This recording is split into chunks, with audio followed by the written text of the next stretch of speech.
হিন্দুদের তীর্থক্ষেত্রগুলির মধ্যে অন্যতম হল পুরীর জগন্নাথ মন্দির। সারা বছরই এই মন্দিরে পুণ্যার্থী ও পর্যটকদের ভিড় লেগে থাকে। রথযাত্রার সময় তো পুণ্যার্থীদের ভিড় উপচে পড়ে। দেশের পাশাপাশি বিদেশেরও বহু পর্যটক এই জগন্নাথ মন্দির দর্শন করতে পুরী আসেন।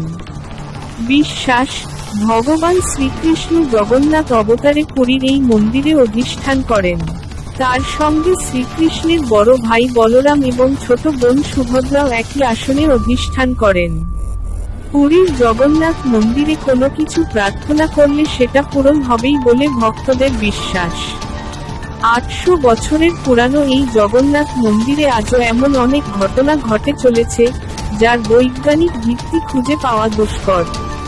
এক কথায় অলৌকিকতা ও রহস্যময়তায় ভরা পুরীর জগন্নাথ মন্দির। পুরীর জগন্নাথ মন্দিরের কয়েকটি অলৌকিক ও রহস্যময় ঘটনা এক নজরে। পুরীর জগন্নাথ মন্দিরটি প্রায় ৪৫ তলা বাড়ির সমান উঁচু। সেই মন্দিরের একেবারে চূড়ায় একটি পতাকা লাগানো থাকে। আশ্চর্যজনক বিষয় হল, যে দিকে হাওয়া চলে সবসময় তার বিপরীত দিকে পতাকাটি ওড়ে।